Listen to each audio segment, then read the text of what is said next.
Good morning, everyone, and welcome. My name is Farah Kotadia, and I'm the Program Director at AMSA. We are coming to you live from the AMSA offices in Vancouver. Thank you for joining us for today's E-Symposium entitled Newcomer Men's Integration, Challenges and Perspectives. As gender becomes more politicized than ever before, newcomer men have multiple hurdles in their settlement journeys. A lot hinges on their cultural intelligence and ability to navigate various social situations and social relations. Men with cultural gender norms that are very different from Canadian ones may encounter challenges in personal relationships, parenting, finding and retaining employment, continued education, and language learning, as well as in building community connections. Today's E-Symposium presenters will address some of the unique and complex challenges that newcomer men face and will engage in an interactive, live recorded discussion to frame best practices and suggest supports for settlement service providers. This E-Symposium topic will be complemented by a Migration Matters info sheet and an online video in a three-part series supporting newcomer men. The online video and info sheet will be available in March 2019.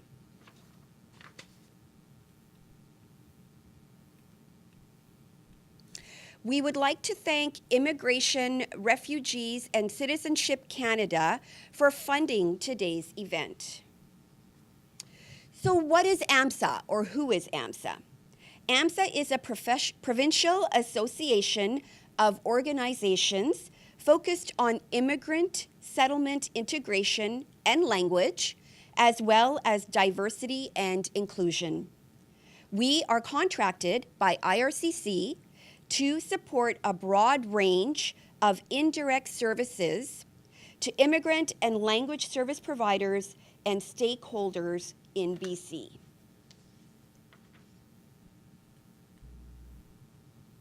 I would like to provide you with a brief overview of today's event.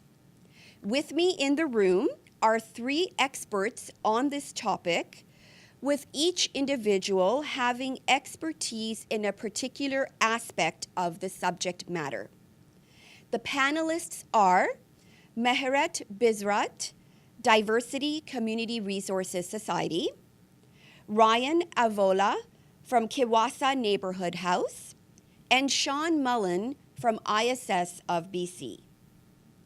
Today's E-Symposium focuses on newcomer men and the unique and complex challenges they face in personal relationships, parenting, finding and retaining employment, continued education, and language learning, as well as in building community connections in BC.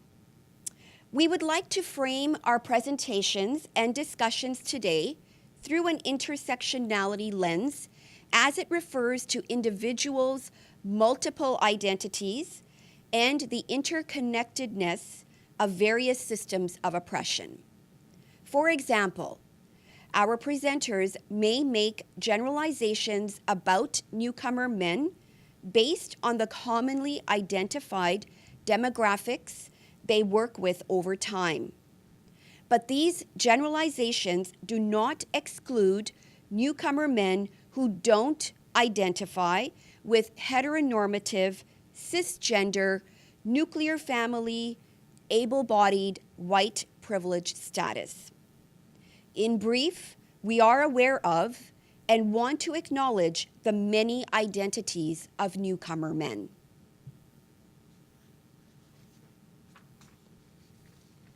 I would now like to welcome our first presenter, Meheret.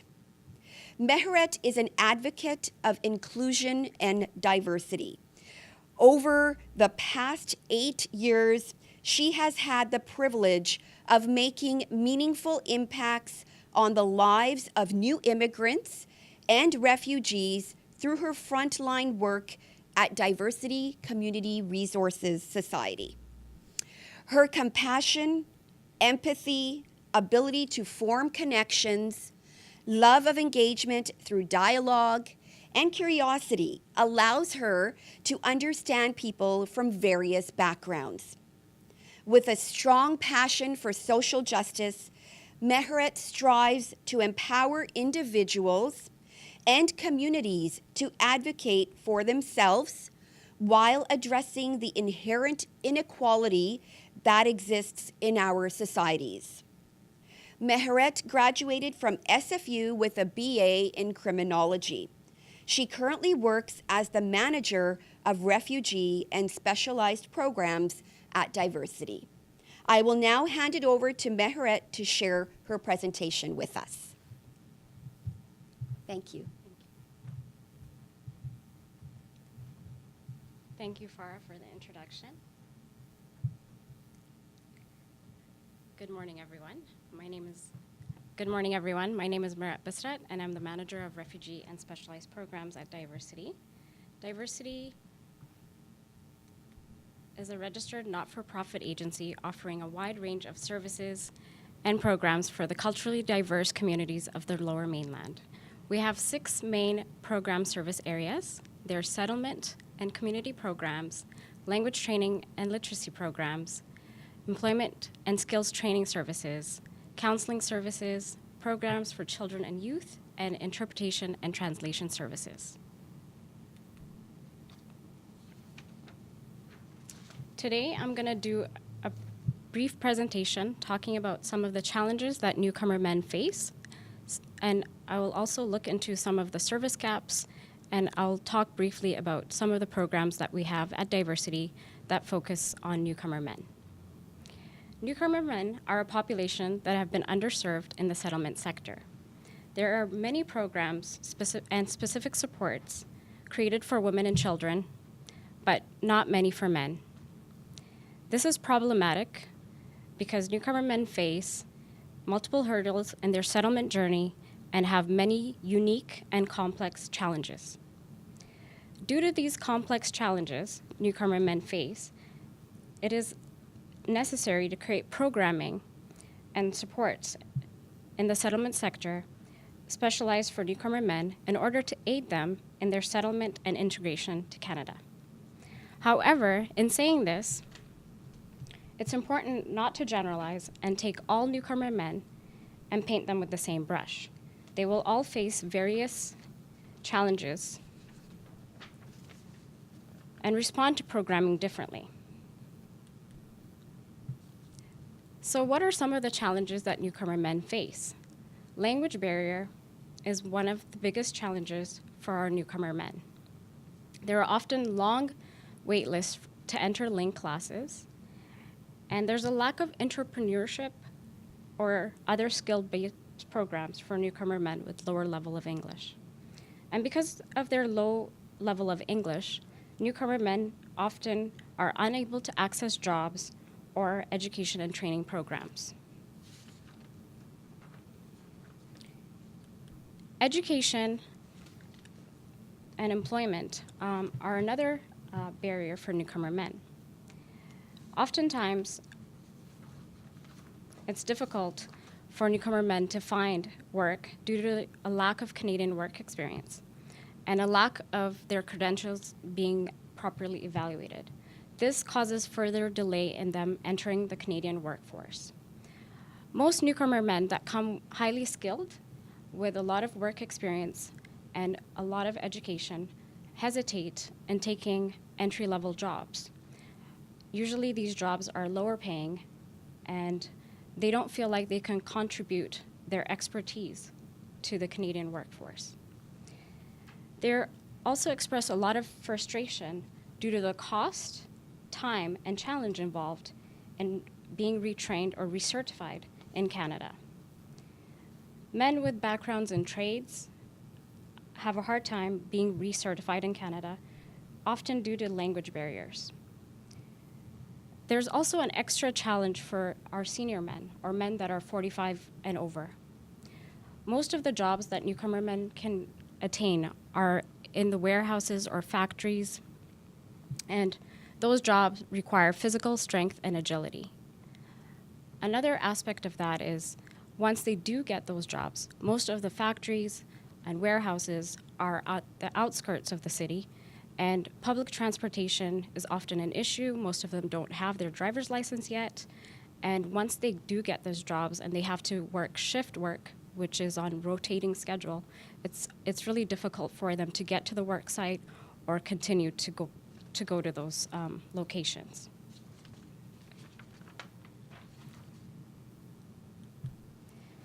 Newcomer men also express a sense of disempowerment and a decreased sense of self-worth.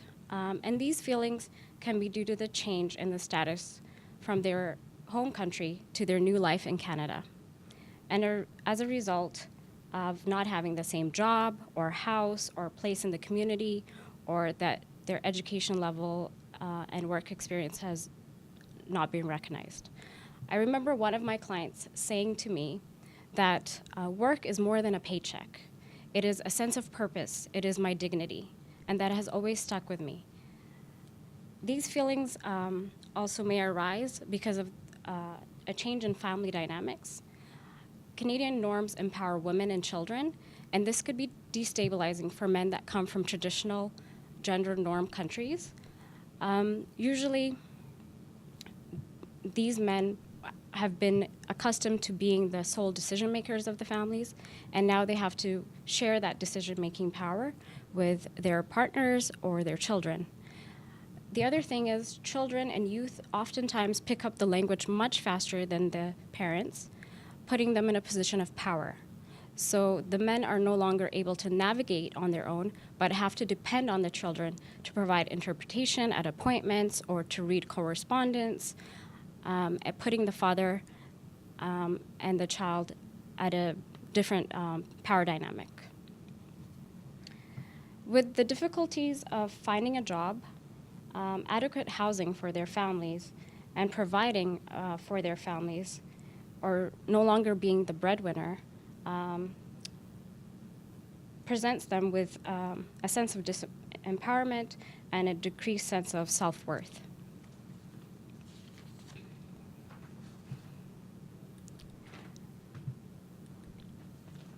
Mental health is another challenge for newcomer men. All of these issues can result in mental health issues such as stress, anxiety, and depression. Social isolation and loneliness are also a big barrier for newcomer men, as they tend to have a harder time forming connections and connecting with community resources and with others. We find that the women are oftentimes adapt much quicker and are much faster at forming social connections, or they see their move to Canada as an opportunity for their kids, so they still have a function to play in the family, whereas the men experience a greater sense of loss. And a lot of stress can also be due to the lack of finances, the lack of education and employment opportunities, and inadequate housing. This can lead to experimentation and sometimes addiction to alcohol, gambling, or drugs as a coping mechanism. And this greatly affects families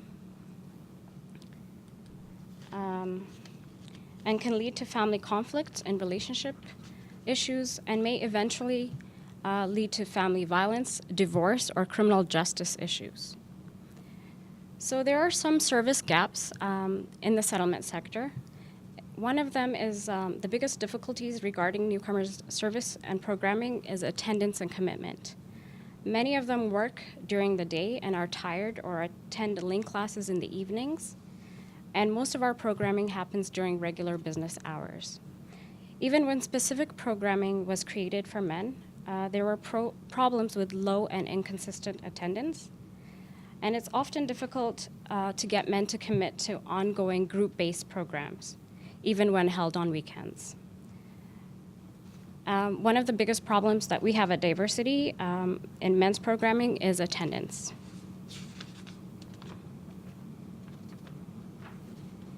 And even with programming that is created for all newcomers, we still yield low numbers for men. So one example is our information and orientation sessions.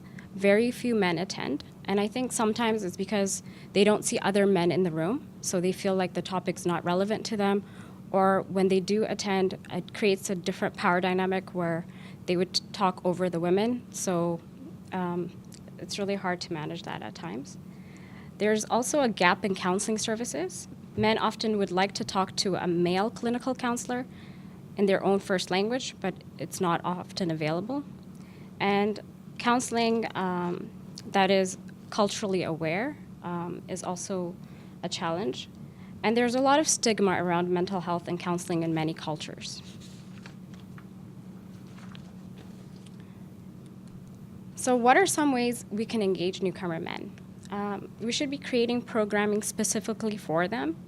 And like I said before, to get them to participate, we need to make the topics relevant and specific to their perceived immediate needs, such as employment. Programs with clear outcomes are often attractive to men, so answering questions, like if they can answer questions like, what am I going to get out of this? So skill-based learning, like food safe and first aid, have shown higher participation rates for men because they can get certified, so there's a clear outcome, and it will help them be employment ready. Marketing also plays a role in the engagement of men. So how the activity is marketed, will something be clearly gained from the activity or program? And the time of the program and the service is of significance. And I think sometimes going to where they are and engaging in activities that are more relevant to them.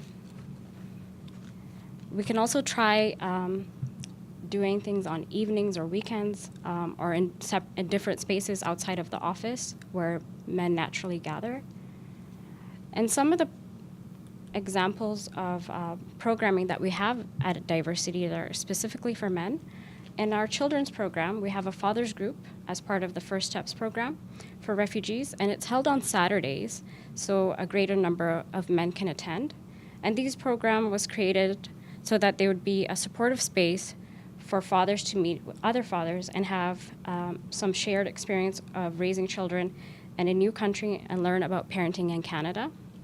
One of the biggest challenges, again, was attendance.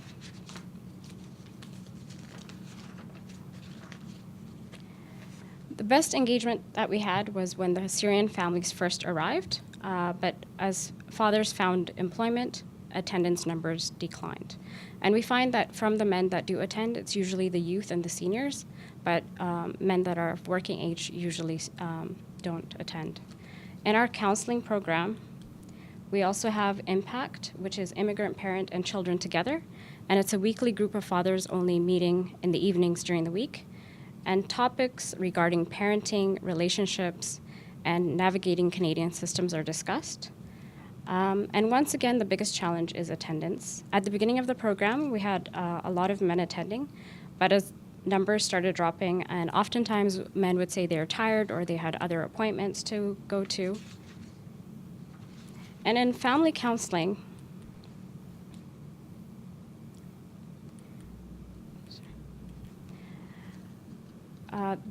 it's not specific just to men, but it's an important program for men and their families. It's important to provide the service in the family's native language and with somebody that understands the cultural value system that the men come from. And it's a safe space to discuss marital conflict, teen conflict, child protection, and family violence. Skill-based learning with clear outcomes is also a good strategy for engaging men. However, it's difficult to get men to commit to ongoing group-based programming. Even when programming was on weekends, commitment levels were low. So in conclusion, newcomer men face unique challenges and difficulties during their settlement and integration to Canada, and specific programming and services should be created in the settlement sector to engage newcomer men. One of the biggest difficulties in regards to reaching newcomer men is engagement and attendance, and strategies need to be created to see how to best increase newcomer men's attendance. and the lack of Newcomer Men's programming creates significant delays to the overall integration. Thank you. Thank you very much, Mehret. So as mentioned earlier, AMSA will be releasing an online video as part of this topic series supporting newcomer men. We would like to give you a sneak peek by sharing with you a clip of Emos Camber from Umoja Operation Compassion Society discussing the topic of fatherhood. A few years ago, especially last year, I started realizing that we've been offering programs for women and children and youth. And the fathers, the dads, were being left behind. So the motivation here was, what are these dads doing? When dads come from Middle East, Africa, or in India, they come here with a motive to be the breadwinner of their homes. So they go straight away looking for work, and they don't participate in the parenting of their kids. So they leave the parenting to the women. And then the women are illiterate.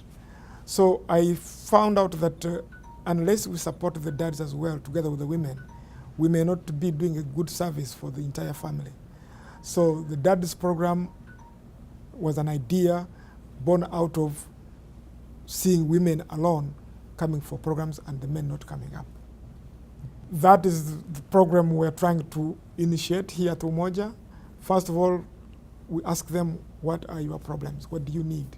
We know your wives are coming here for the program. What about you?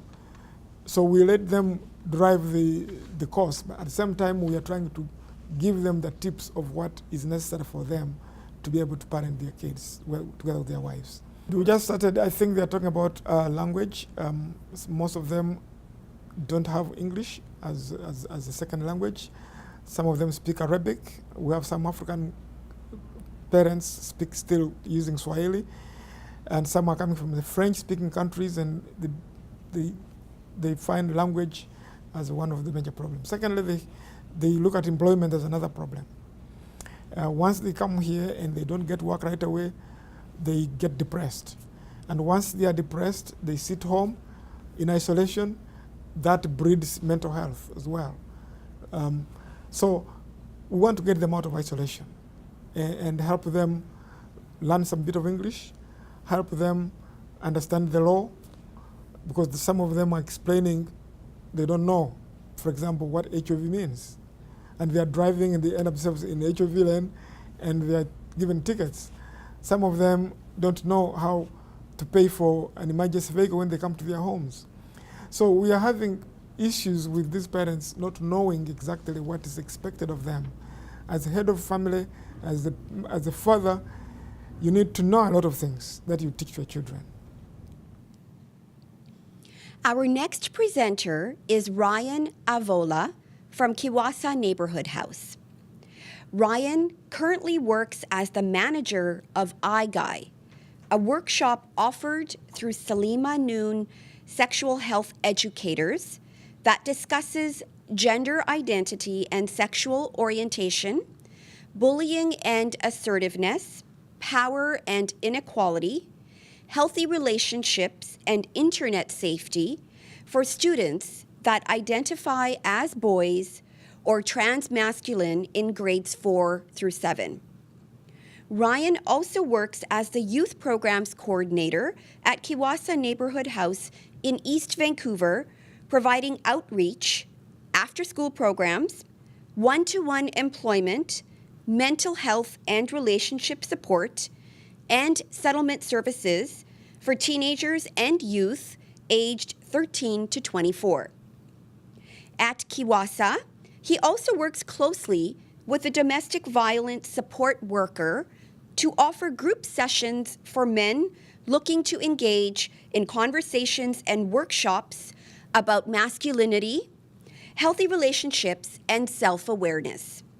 Through this work, he has built a relationship with the Healthier Masculinities Club in the Sexual Assault Support Center at UBC and provides training for their volunteers and co-facilitates a men's circle on campus. His educational background includes an undergraduate degree in social justice and peace studies and a master's degree in globalization and the human condition. I will now hand it over to Ryan to share his presentation with us. Thanks, Ryan. Thank you, Farah. All right. Okay. Thanks to EMSA for having me here and Farah for the introduction, and for Meheret for giving us a nice look at what diversity does and some of the challenges and barriers that newcomer men are facing. I'd like to just build off of that a little bit and talk about what Kawasa Neighborhood House is doing to engage men in our neighborhood and newcomer men to support them in accessing services. Kawasa Neighborhood House is kind of a place-based approach at looking at social services in the community. We're a multi-service agency, so we have lots of programs in-house, from seniors programs to children's programs to youth programs. We run settlement support and employment support, as well as language classes and other community events in-house. I coordinate the youth program, but have been working closely with Hizzouse Gonzalez, who is our domestic violence support worker for men in our community. And you'll see a clip from Hizzouse after my presentation, so you can hear a little bit about his take on the work that we're doing.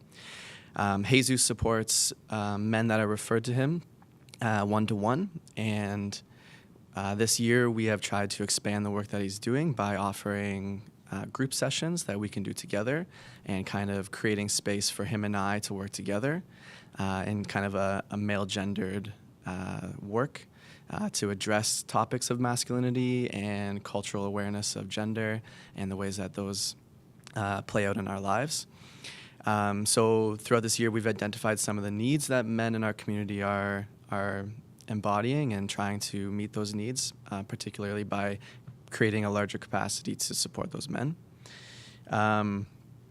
So together, Hizzouse and I have created something called the Men's Meeting Circle, and it's been a space for men that are already working with Hizzouse and men in our community to come together and have conversations together about some of the issues that we're facing. And because Kawasa Neighborhood House is a very multicultural space and we do a lot of settlement work, a lot of the men that have accessed our men's group have been newcomer men. We've also, through this work, engaged with other community partners and other neighborhood houses to expand the ways that all of us are reaching out to men, and particularly newcomer men, so that they are aware of the services that are available to them in their neighborhoods.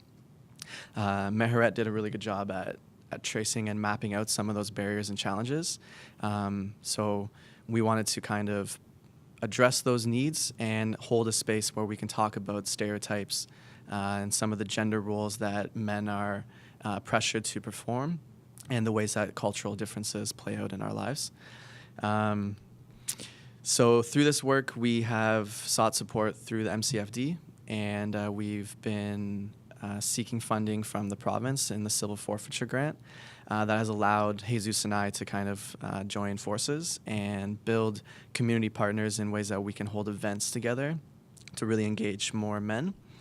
Some of these events look like a men's fair, which is something that Mount Pleasant Neighborhood House and Kawasa put on together. And this was us trying to brainstorm ways to engage more men in our community, recognizing that a lot of men weren't accessing services in our house. So the men's fair was a space where we live streamed a World Cup match, we had a barbecue, we had live music, and some presenters. And in that space, we had other service providers come in and talk about the work that they do, including Work BC, Vancouver Coastal Health, Dudes Club, which is an organization in downtown East Side that holds space to support men, and particularly Indigenous men. And so in this space, we were trying to kind of make our presence known that we are, as a community, trying to create better services for men, and particularly newcomer men that face lots of barriers to accessing services.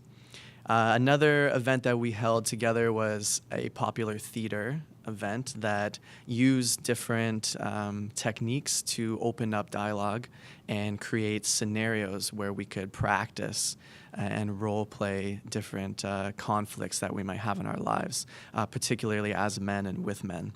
And this was a way of learning communication skills, learning conflict intervention, and holding space for community to have these conversations together.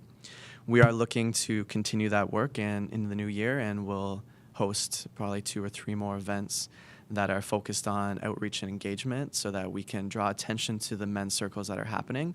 Mount Pleasant Neighborhood House, Little Mountain Neighborhood House, and South Vancouver Neighborhood House, among others, host men's circles, and we're trying to raise awareness that those spaces are available for men.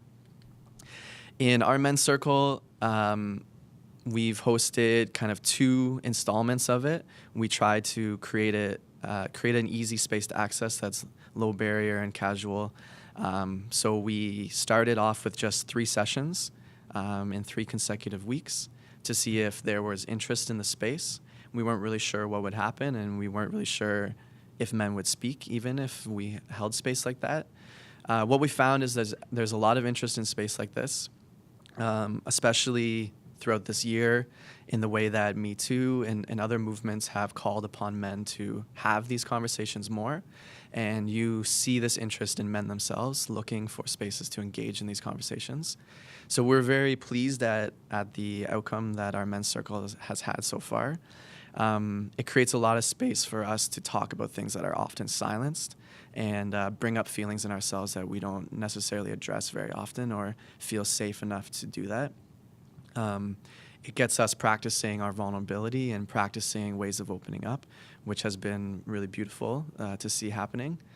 It also gives us a space to learn tools, and the space has developed to become a little bit more structured, where we offer workshops on language skills or communication skills, understanding partners and relationships, and looking at self-awareness and trying to understand how gender roles and stereotypes and cultural norms play out in our lives and the way that they construct our sense of self. Specifically for newcomer men, this has been a really great place to build confidence and to meet other men. One of those barriers for newcomer men being isolation and loneliness. And so this has been a kind of social environment for men to come together, share food, share stories, meet each other, exchange information, and hopefully maintain relationships outside of the space. It also becomes a space that is intercultural, where we can share our own journeys of understanding masculinity and the way that plays out in our relationships and our families, and how that might be changing for men that are in the middle of switching countries or cultures. And it's been a really great space to discuss these kind of difficult topics, especially with racism and intersectional issues around gender and sexual identity. So there are some feedbacks that we issued out, or we looked for evaluations so that we can continue expanding this work. I just want to share some of the feedback because we've mostly had very positive feedback from the men that are accessing the space. This particular person said, "I didn't realize this at first, but as we spoke more and more, I realized that I have never had a space quite like this in my life to sit around with other men and speak. It helped me to hear that other men struggle with similar issues that I was working on." And another man shared that it made me think a lot about communication, something that I struggle with, and that in order for me to have healthy relationships, it is important to continue on working on these skills. Definitely a large focus in the group is around relationships and how to best communicate with our partners in our families or with our kids. Some of the challenges we face, well, we thought a challenge would be getting men to speak and open up, and that proved to not be that much of a challenge. We were pleasantly surprised at the amount of sharing that happened in the space and how willing men were to show up and talk about their personal lives. I think the biggest challenge is overcoming some of the differences in the space. Because our program is not only for newcomer men, it is opened up to all men, and also trans men and people who identify as transmasculine, to come into the space and discuss how masculinity is affecting their lives. So that can create some tensions in the space, especially between different generations. We've had young men and older men in the space. We have men with different religious beliefs, different cultural backgrounds.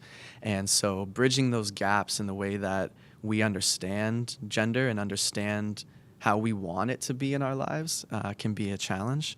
But if we've set up the space in a good way with good boundaries and respect, so far we haven't seen many problems or conflict in the space.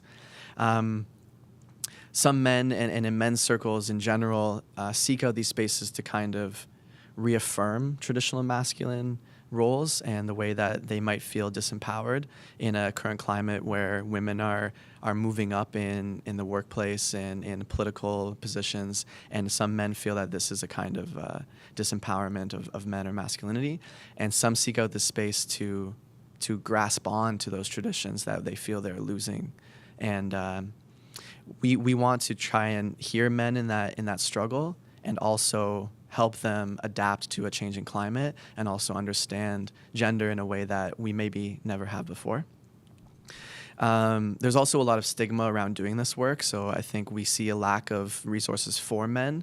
A lot of people maybe will consider a men's only space as kind of anti-women, and that can be the case, but opening up a space that is very anti-patriarchal and pro-feminism is a really great step into the future that we can take, and one that I see happening a lot in men's circles. Again, creating a space that is inclusive of other gender identities and sexual orientations can be difficult. So we're still learning how to do that and create a space that is accessible and safe for everybody to have these conversations. I think we are in a great space of learning and trying to figure out the best way to do that, while at the same time focusing on the particular struggles that men are facing, and that could be newcomer men, in the way that it is a space to focus in that way for them. So moving forward, we are trying to expand the reach of this program by getting better at our outreach and engagement in the community. We're trying to extend the amount of workshops that we offer, so the space is not just unstructured discussion conversation, but a place to learn skills, a place to develop personal awareness and bring those skills into our lives and our family, as well as access other services at the neighborhood house or in our community that men may not be aware of. We're building more events with Mount Pleasant Neighborhood House and in collaboration with other men's circles in the city. So the future looks like more collaborations, working more together with the folks in this room and building networks together, and getting better at keeping men connected once they've accessed that space. One of the feedbacks we received is they want more ability to stay connected and avenues to communicate with each other once they've left that space. And that may look like different technologies or social media in a way that we can maintain relationships with each other. And that's it for me. Thank you. We would now like to share a clip that has Ryan's colleague, Hizzouse Gonzalez from Kiwasa Neighborhood House, sitting down and sharing his personal experiences as a newcomer. First session was very interesting because my friend that is 25 years old, my coworker, he brought people about that age. And the people that I am working with, they were 50 and over, 40. So it was very interesting to have all that range of ages. And the things that the information that they provide is different in the sense that what do you need when you are 15 or 20 or 25? And what do you need when you are 40, 45, or 50? Or what do you need when you are bachelor? What do you need when you have kids? And one thing that everybody struggles with is how to improve the communication with my partner. It's one of the things that almost everybody can struggle with. No? About the other things, my co-facilitator at the end of the first session, he said, you know what, I am amazed to see men talking like that. No? And then I remember the first time I started to talk to men, because men, we have people have this idea that we don't talk. But now in my experience, once you have the right space and you feel safe, now I say that it's difficult to stop them to talk, no? Because we have too many things to say. They have too many years not saying things that bother us, that we are carry, that when you have the chance to talk as men, you start just to say about many different things. No? Your very intimate life starts to flow very, very easily when you have the right setup. And how do you get that right setup? Yeah, I think that depends a lot of the worker, how you handle things, how you present yourself, how you can show that you have empathy, that you are not judgmental with other people, that you have give them the opportunity to talk, to speak up, that instead of try to give solutions, you ask questions about what kind of things you can do, how can I help you. So I think those kind of elements are very important for men in the group to feel safe. Because I think safety is one of the things that they want to know, that we are going to have in that group, and that information is not going to use against them. Our final speaker today is Sean Mullan. Sean has been a Link instructor at ISS of BC for over 9 years and a PBLA lead teacher responsible for assisting and directing the implementation of PBLA in Link for the last 5 years. His other roles include curriculum developer, team leader, and volunteer coordinator. He recently sat on the advisory committee for the development of the resource Refugee Men's Health and Well-Being, Strategies for Language Instructors. In his spare time, Sean is host and producer for the program Red Eye on Vancouver Co-op Radio. I will now hand it over to Sean to share his presentation with us. Thank you. Thank you, Farah. So as Farah mentioned, I am a Link instructor. Link is, for those of you who are unfamiliar with that, it's language instruction for newcomers to Canada. So we're a government-funded program, and we provide instructions to newcomers for immigrants to Canada. In that capacity, so we are, as I said, a government-funded program, and we are funded by IRCC. In 2009, CIC, which was what IRCC was called back then, they did a study of the demographics of students in Link. So they wanted to look at, well, they looked at a lot of different things, but one of the interesting bits of data that came out of that study was that the great majority of students in Link were women. And I think for the bulk of Link instructors, probably that's not a surprise. Most of us have had classes where the majority of students are women. I've had classes where the entire class is made up of women. So it's no surprise that the 2009 study, and I think it would still be valid today, it's no surprise that that study came up with that information, that the great majority of students are women, and men don't seem to be participating as much for whatever reason. And I think we've heard already a little about why that might be. Could be employment. And you do see more, in the evening classes, you do see more male students. So it partly, I think, is employment. It is other factors, though, as well, I believe. Another interesting bit of data that came out of that study, that 2009 study by CIC, was that, and I'll just read this little passage here, the gender composition indicates that the performance of females is relatively better as compared to males. Females are overrepresented in the exceeding Link level requirements category, 75%, and are underrepresented in the not meeting Link level requirements, 66% group. So what all of that's saying is basically women do better in the classroom. Not only do they make up the majority of students, but when they're in the classroom, they actually do better in the classroom, which was another interesting bit of data. And my own anecdotal experience is that that tends to be valid, that women do seem to not only participate more in classes, but they also tend to do a little bit better than men. All of what I'm saying, and all of what I'm saying, we should keep in mind, all this is very general.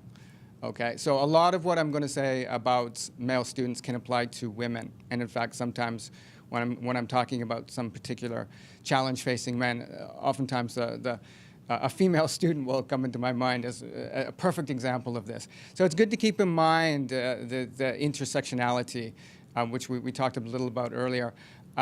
It's good to keep that in mind, that every student we're dealing with is unique, and every student will have their own unique challenges. But today we're dealing with general trends, and so we're dealing with general trends facing men, and general challenges facing men. So my language is going to be a little bit general in that regard. So what are some of the issues that I've seen that men face in the classroom? And we've heard again already. We've heard a little about this already. Confidence is a huge factor. A lot of men have confidence issues. Again, this is really not surprising. Some of the reasons for those confidence issues that I've been able to locate: loss of status as men. So a lot of men come from very conservative or traditional cultures where men are perhaps empowered relative to women, or their status is higher relative to women. Come to Canada, where you have a more egalitarian society. It goes beyond culture shock. I think it's something like a disorientation. I've heard from a number of male students, sometimes directly, and other times maybe because I'm a male teacher and they feel like they can talk with me directly on this issue. Other times indirectly, but I've heard this issue a number of times from different students, that men's status seems to be lower in this country, and I think their confidence as not just as students, but as people, as a person, as a man, has gone down accordingly. Also referred to earlier, men as breadwinners. Meheret referred to this one a lot. Maybe in their first country, in their native country, men were breadwinners. They were the ones who brought home the money for the family, and their status as breadwinners was something they took pride in. Come to Canada, maybe they're not breadwinners anymore, or maybe their occupation is not what it was in their first country, or maybe their employment is part-time. Or maybe the women are the breadwinners. I've heard that as well in some cases. So that's a pretty shocking development for a lot of men as well, and can lead to loss of confidence, or more seriously, depression and so forth. And then we have just the more general communication challenges. So, in my first country, I could speak fluently with everybody, and I come over here and I can't talk with my landlord or something like this. So that can also lead to the huge confidence, decline in confidence for a lot of men. One side effect of a loss of confidence, and Ryan referred to this interestingly enough in his men's groups, is some men want to dominate the classroom. So what happens is you have some men who they will speak over other students, or and as some female colleagues have told me, they will speak over the teacher and they will try to dominate that space. And I think we can perhaps see that tendency as a side effect of this loss of confidence or loss of status. What are the good solutions to this? So in LINC, we have, depending on your program and depending on how many hours your program runs, we have 2 learner conferences a year, and that is an opportunity for the teacher to sit one-on-one with each student and talk in some depth with that student. Now, we're in LINC. We are required. We are in the PBLA world. That means We now have portfolio-based language assessment. That's what PBLA stands for. So during that portfolio, so the students bring out their portfolios with their assessments. This is how we assess students now. They have a number of assessments. And for most students, you'll be looking through their portfolio and you're talking about their strengths and weaknesses and this and that. But if you have a student who has confidence issues or has motivation issues or has attendance issues, this is a great opportunity not to look so much at the portfolio, but to talk about other issues. And then you can really learn about that student. And then you can think about what are some solutions and how can I help this student out in some more detail. Referrals are great as well for helping students with maybe to get them more focused and maybe to get that confidence back up. At ISS of BC, we have a program. It's called the Community Connections. So that's a program where we match students in Link with volunteers. Volunteers are either native-born Canadians or they have been in Canada for a long time so that they know the ins and outs of the culture. They have settled here. And the idea is that volunteer acts as a kind of host or a buddy for the Link student. And that's a great way to get students to settle and to regain confidence and to feel more comfortable in the culture. There are other good referrals, of course, if, and I know several, if you know good counselors, employment counselors, if a student is having issues with employment, if they want to get more focused in their employment needs, if you can send them towards a good employment counselor, that's another great choice. That counselor is not only somebody who can help focus them in employment issues. I know a lot of counselors, employment counselors, who are immigrants themselves, and that person can then give them kind of inside information about how to adapt to the Canadian culture and can act in a way more than just as an employment counselor, but kind of as a buddy. It's interesting to hear about the men's circle that Ryan mentioned as well. I think that's not a program that I was familiar with. So it's great to hear that about that kind of program, because when he was talking, I was thinking about a couple of students who would benefit exactly from that kind of program. Okay. One thing I should mention is that men are oftentimes less enthusiastic about going to see counselors, or less enthusiastic about some of the outside programs than women can be. And so that's an issue that we face too. Another challenge that we face in Link is impatience. And so our programs can be pretty long. Students have to accumulate a binder, a portfolio of assessments. And so it can take some time before they graduate or they move up. Some students are really, really impatient with the length. Some students can be impatient with the content. So for example, they may like employment month. Some men students, they may like employment, but they may not like food so much. So they don't see the value of, so we have a topic-based program. We go from one topic to the next topic each month. They may see the value of employment, but they may not see the value of food. So they can be impatient with that. And the style of the classes. Some men, our classes are interactive or communicative. Some men may not see so much, they may not feel so comfortable with that sort of interactive style. They may feel, what's the point of just a group discussion or something like that. So let me just briefly mention then, if I've had a few students who are impatient with the length because they want to get citizenship. One thing I may do is mention CELPIP. They can go and take that CELPIP. It's not cheap. It's a couple $100. But if citizenship is their priority, then that's where they need to go. They don't need to stay 6 to 8 months in Link, which is they're going to. It's how long it's going to take them. Classroom content, some general tendencies. Men are often more goal-oriented. Again, we heard this a little bit earlier. Men will ask themselves, does this lead to work? does this have some specific end for me? Is there something I can get out of this? Women are more flexible, generally speaking. Okay, women can be more patient with the pace of the classroom. They can be more patient with the communicative aspect of the classroom. And because they're more patient with the communicative aspect of the classroom, they can develop those important social skills that actually do benefit them in the future. I will pass through this one. So how to help men develop those social skills, the soft skills, cultural intelligence.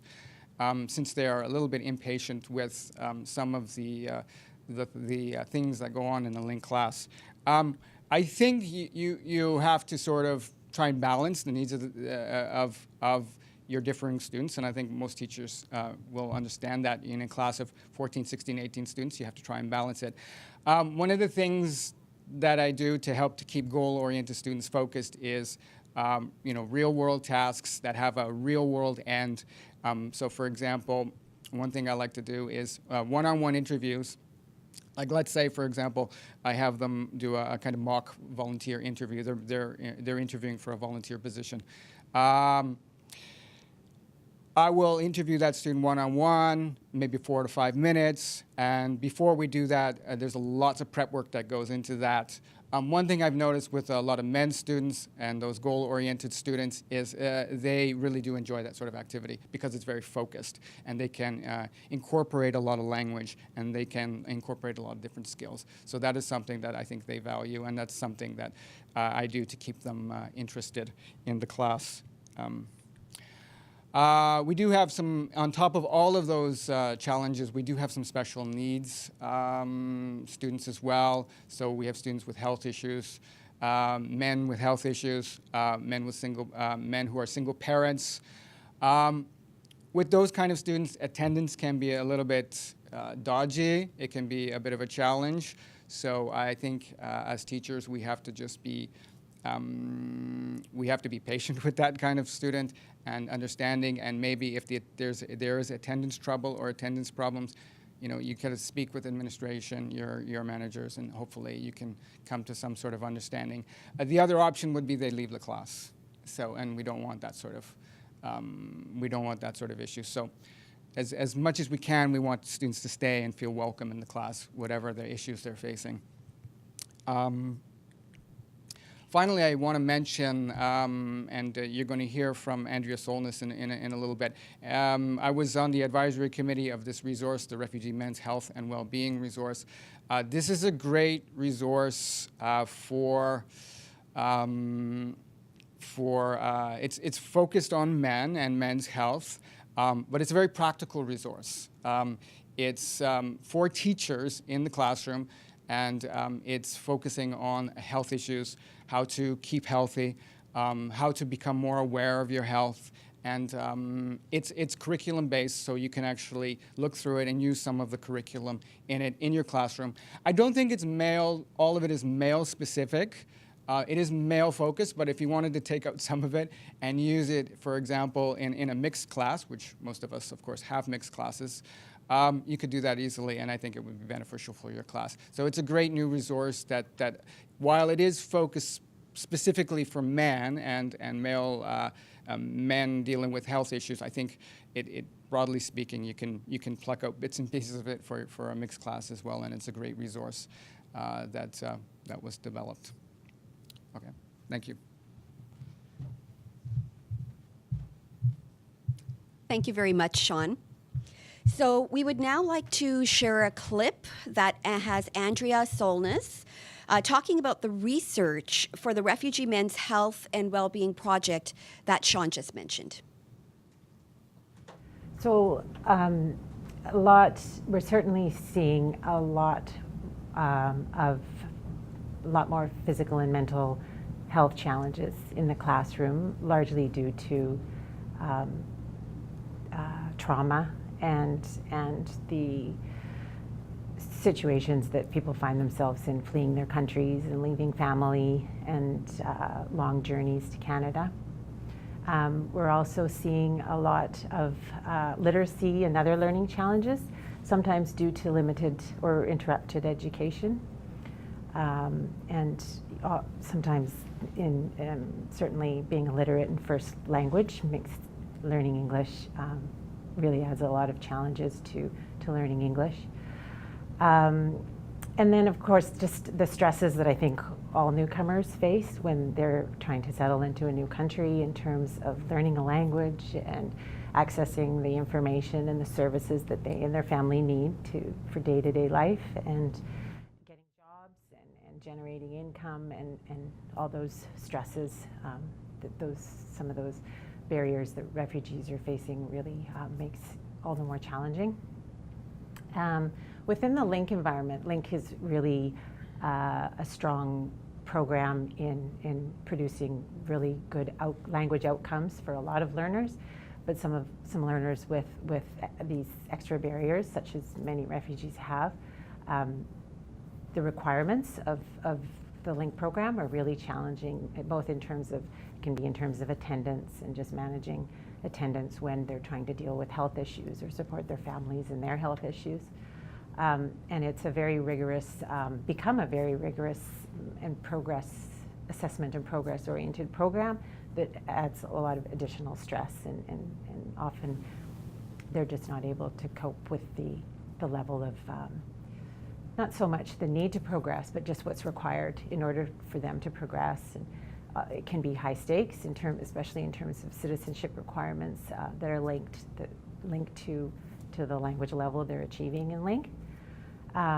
So these stresses are multiple for many refugee men, and it's really about starting to meet them where they're at in the language classroom and helping them overcome some of these barriers so they can move forward in their lives. I think one of the things we heard in our advisory is that certainly with some of the recent groups of refugees that have come from Syria, often the women are more educated and more, when they come to Canada, more open to learning the language, learning the skills they need in Canada, and more open to sort of improving themselves and making work in Canada, and perhaps adapting more quickly. And men, we've heard, are more apt to say, I'm too old to learn, or they're not as familiar with learning environments. So it becomes really important that the LINK class is addressing their most pressing needs. Certainly, again, the LINK classes do a really good job of making sure lessons are relevant to what the needs of the students are. But I think it's particularly true for refugee men, where to provide that motivational factor to get them to classes and learning English, in providing language around language related to jobs, finding jobs, and workplace language, and also related to their most pressing needs, such as their health and well-being of their families. Okay, so once again, thank you very much to all our presenters for sharing their knowledge of supporting newcomer men. We'd like to begin our discussion and dialogue now, and we'll take questions from the online audience. Again, please send your questions using the chat box, Twitter, or email your questions to events@amsa.org. So we have quite a few questions for the group today. The first one I'd like to ask is, you've all spoken in some way about the importance of specific programming for men. Can you speak to ways of hiring and training male staff to deliver these programs and supports? As you all know, traditionally the majority of staff in this sector are female. Who would like to speak to that? Yeah, Ryan? I can. Sure. I think we see a bit of a trend in more men becoming interested. I think I mentioned that. There was a program last year that was hosted by Mount Pleasant Neighborhood House to engage men in facilitation training. And a lot of the men's circles that we see at neighborhood houses now are run by those men that went through this program. It was, I think, an 8-week program that helped learn facilitation skills within the context of looking at masculinity, basically. I can't remember the name of the lead facilitator now, but more programs like that would be amazing. I think there definitely is a lack of men in this kind of sector doing this work, but we might see as more men in the community engaging in these conversations kind of at the community grassroots level, moving into that world as workers and as employees in organizations like the ones that we work with. I would love to see more training programs at different education institutions doing that. I don't know how particularly that will work, but I think we are seeing a trend in the way that this work is being done. More of these spaces are opening up. Again, with at UBC, for example, right? They've been running the Sexual Assault Support Center for years, but just in the last 2 or 3 years, they've been mandated to hold this Healthier Masculinities Club as a way of addressing the way that students on campus are dealing with issues around gender and sexuality. So I think we'll see that trend continue. Okay. Yeah. Okay, so thank you, Ryan, for that answer. Mehret or Sean, would you like to speak to that question as well? So I'll repeat the question for you. You've all spoken in some way about the importance of specific programming for men. Can you speak to ways to hiring and training male staff to deliver these programs and supports? And we talked about how the sector is mainly made up of female staff. So Sean and Mehret? I can speak to that. Sure. Whenever we have 2 people for a specific language group, that is one of the factors that we consider. If we do get male candidates, we try to hire male candidates so that there is that representation, and there is the option for clients to be served by a male worker. So that's one of the strategies that we do employ. Okay, great. And Sean? Yeah, I just think you need to be careful with that sort of thing because, if the natural tendency to not go into this field is not there, I don't think you want to be sort of prioritizing one person over another. All things being equal, if you have a gender imbalance, you have, in our field is, I think, 80% female and 20% male or something along those lines. All things being equal, you probably be a good idea to hire a male instructor in my field, or male counselor or something like that, so that you can, when you do have male clients, that they might have an opportunity to have a male instructor or a male counselor or something like that. How to get more males interested? Well, in the nonprofit sector, volunteering is a big thing. So we hire a lot of our teachers through volunteering. We hire a lot of our staff through volunteering. If we can get more men interested in the volunteering aspect to see whether they're a natural fit for the given field, this field or that field, then that might be the best thing to do. Somehow getting them involved and learning about, like in the nonprofit sector, a lot of people don't know a lot of the programs we offer. Making people aware of that these programs exist, maybe getting them involved in some capacity. Ryan talked about people who are part of the circle or whatever, becoming interested and hiring from there. That would be the maybe a good path to follow. Yeah, I think that's a good approach, is looking to the volunteer groups to see if there might be somebody from there that you could eventually hire. Okay, so another question that's sort of related to that question is how might male clients or learners respond differently to services provided by men versus services provided by women or trans settlement workers? Do men tend to be preferred to be served by other men, or what are your experiences of these client relationships? I can speak. Sure, please, yeah. I think in terms of getting quality service, most of our clients want the most qualified person to help them. Okay. That being said, though, we have noticed that in clinical counseling situations, males do prefer talking to another male clinical counselor if available. they feel more comfortable, that they could open up and relate and talk about their issues, especially if for issues around marital conflict or issues in the family or substance abuse. They feel safer talking to a male counterpart, we found. Okay. Yeah, Thank you, Sean. to reiterate what Merritt said, I think most men probably want the best qualified teacher. If we're talking the teaching field, the link field, they probably want the best qualified teacher, whatever gender that person may be. However, during the learner conferences that I mentioned earlier, where we sit one-on-one with the student and you talk with them about various issues, mostly about their learning progress, but you can talk about other issues. Male students will perhaps say things to me that, and give me some information and insight into their lives that they may not say, that they may not, if the teacher were female, they may be more hesitant to address that sort of issue, and vice versa. I've heard some of my female colleagues say, "Oh my God, the student told me this details about her life and was crying and all this," and I said, "Well, I've not had that experience actually, or certainly not as frequently." So I do think there's merit in that, in one-on-one with somebody of the same gender.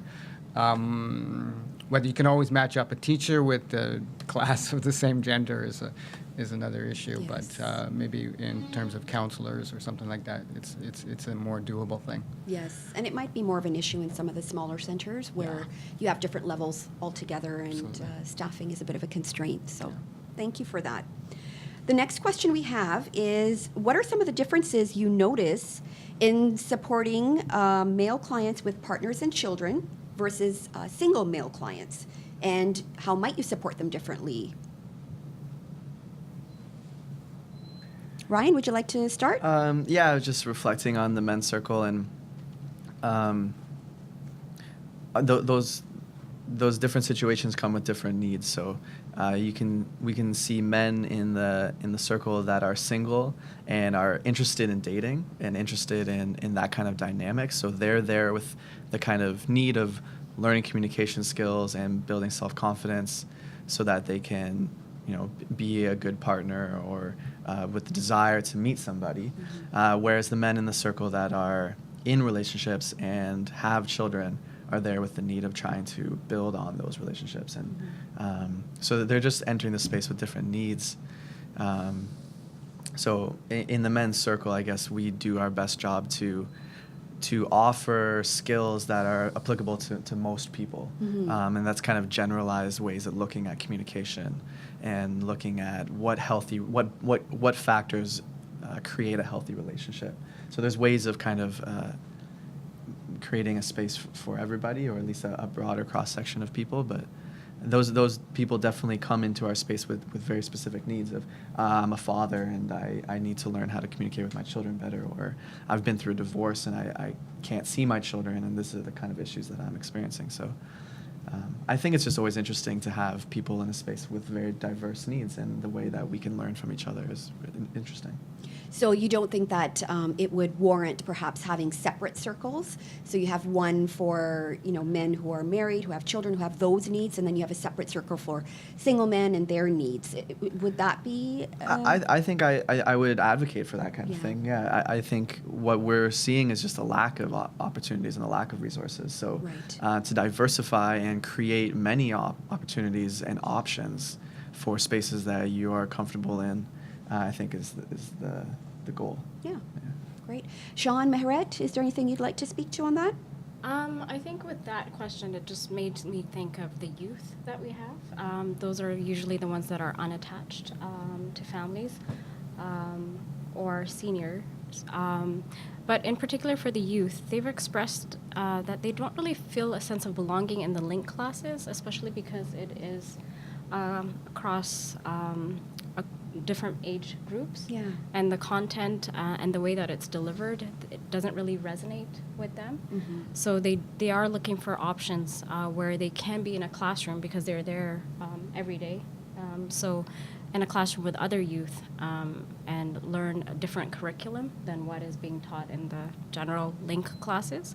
And I think some recently there have been some youth-specific link classes Okay, yeah. that has helped a little bit. So I think there are some advantages of having the groups mixed together, but at times it is really necessary to have separate groups for different age groups or different needs, because those topics won't always be relevant if they're talking about family issues or parenting, relationship, and that youth or that male is not a parent yet or doesn't have that experience. It's their voice or their belonging that group is kind of lost. So I think it is important to have different groups. Yes. Definitely. And Sean, what are your thoughts? Well, that would be ideal. Like if you can separate, classes into different groups that way, because then you can focus the lessons better. But a teacher's always in a situation where you have to balance between needs of this group and the needs of that group.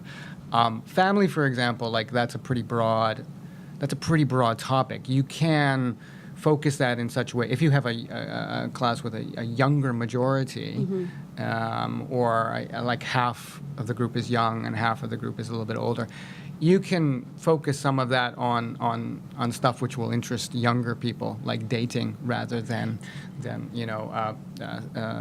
parent subsidies or childcare subsidies or something like that, right? Which would interest an older group. So you have to try and balance, and it's not always easy, right? If you have like one or two younger people and you have an older class, that can be a real difficult. And I think Mara's experience is probably correct that student, that young one or two younger student, they may just leave the class after a short time because they don't feel it's the topics or the discussions really are suitable for them. Right. Great. So we have another question for you. When it comes to community programming for men, do you think that newcomer men should have their own spaces, or that they should be referred to mainstream programming and integrate right away with established and Canadian-born men? What are your thoughts on that, Ryan? We're going to start with you again. Yeah, kind of going off of what we just said, I think it would be important to have a space that are for newcomer men, where they can build a sense of belonging and feel community in a place where maybe they're not experiencing those things. And there could be a lot of barriers to sharing and opening up in a space that was more so-called mainstream with other Canadian men. At the same time, I think there are benefits to having a space where newcomer men can learn about the experiences of men who have lived in this country for a long time or who have been born here.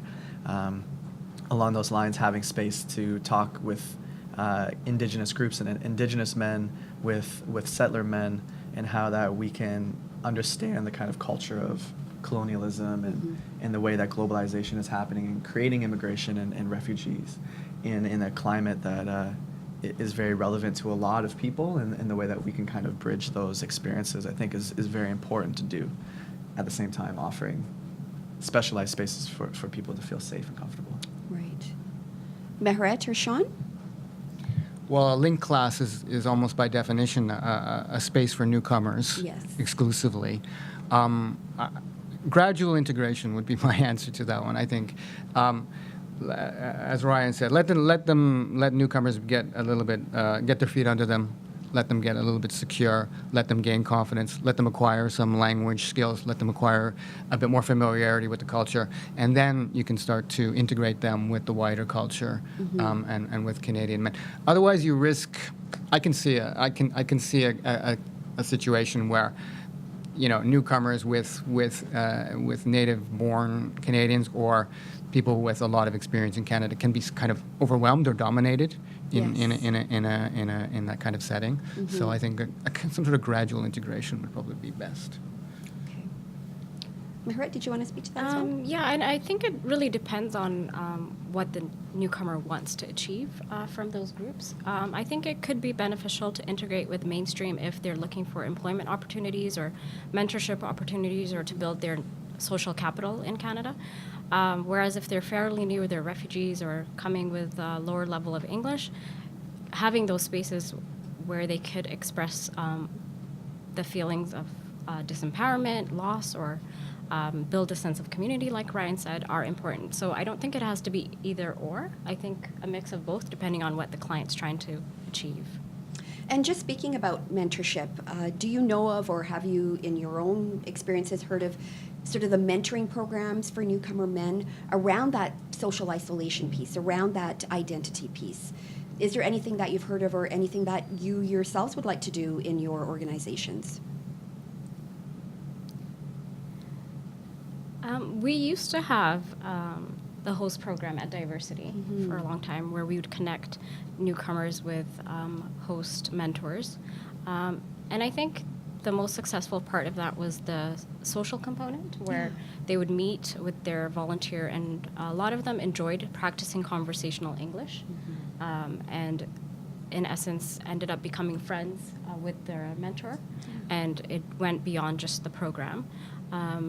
We also tried a little bit of employment mentorship. That was a little bit harder to get employment mentors that were not retired, because a lot of people are busy and working. So the ones that did volunteer with us did not have relevant sector information, current relevant sector information.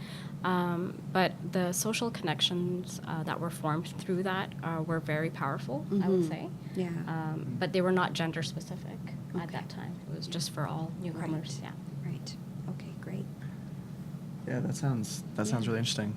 I'm not aware of programs like that right now. Yeah. But I'd be very interested in being involved in something like that. Yeah.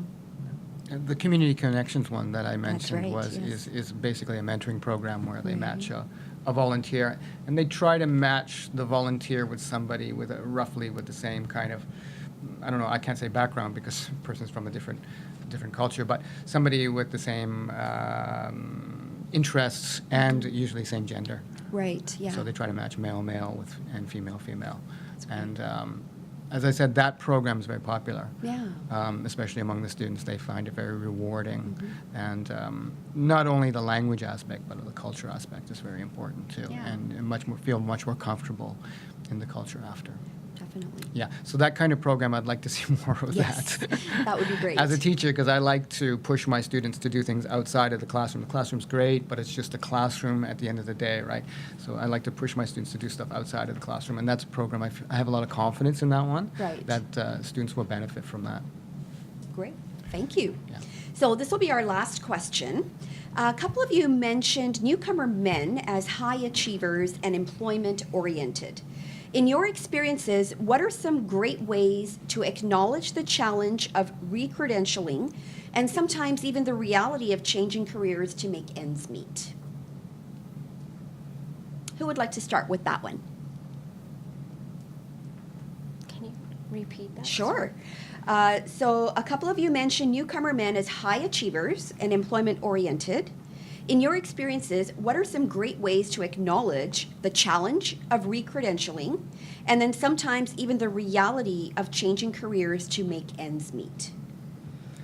I don't know if there's any great way you can do that. You can do that. I mean, it's tough, when people realize that they will not have, maybe cannot have the same position or status that they had in their native country. I think one of the best things you can do is to, so if I'm doing education, we have Education Month.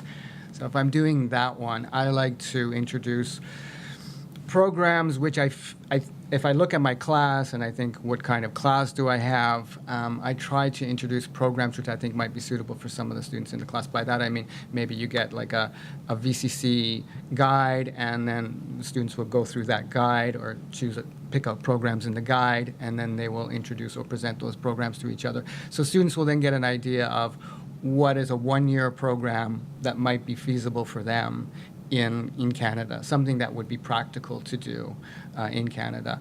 And then maybe that gives them some ideas, and their brains can start working, and then they can start thinking, oh, okay, maybe I can do that in Canada. I was, to give one example, I was a doctor here. Yes. I'm not going to be a doctor in Canada.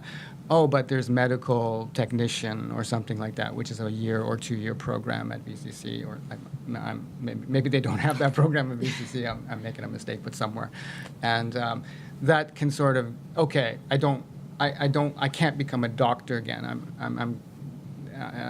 but I can do something in the medical field. Yes. Right. And that's something we've heard a lot of too, Yeah. that as long as they can get something within their field of study and where their passion lies, then that could be very helpful Yeah. for their self-confidence too. Yeah, and what I said before about employment counselors, if you and most of the providers, I think major providers have good employment counselors, the employment counselor will tell them something similar and try to shape a plan for them with a similar sort of focus. Yes. Great. I think Sure. it's important to also kind of showcase the success stories that other immigrants have had.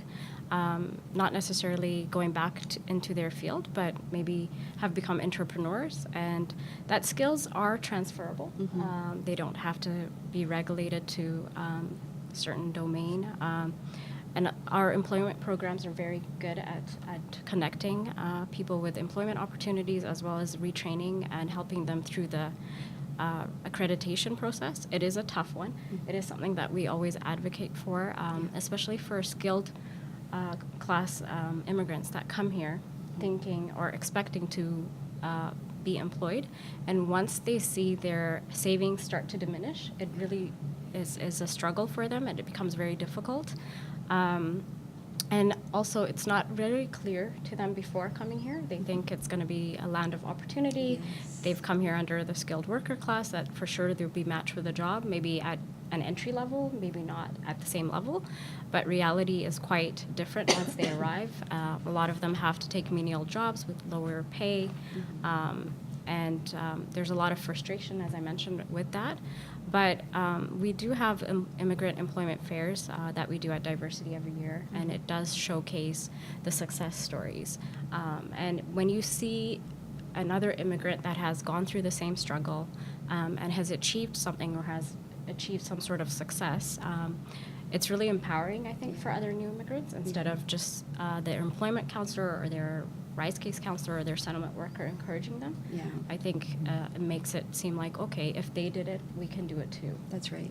Yeah, that's a great idea. I've had students come back who have made a successful transition. I've had them come back and speak to my class about that, and just to give my students some idea of, oh yeah, okay, I can do it. You know, Sean's former student did it. I can do that too. So I think that's very, very useful, actually. Nice. Yeah. Ryan, any thoughts? I like what they're saying. Okay. Yeah, I think they are more suited to answer that question. Great. Okay. Well, that's all the time that we have for discussion and questions. Thank you to all of you. And as well, thank you to our participants who joined us online today. The presentation will be available for you and your colleagues to view on the AMSA website. We will send out a notification via SetNet once the recording is online. A special thank you to, again, all our presenters for sharing their time and expertise with us. And of course, as always, a big thank you to the AMSA team for organizing today's event. We will be emailing everyone an online evaluation form, so please take the time to fill it out, as AMSA does rely on the feedback provided in the evaluations to plan future events and trainings. And a final note of thanks to Immigration, Refugees, and Citizenship Canada for funding this event today. Thank you very much and have a wonderful day.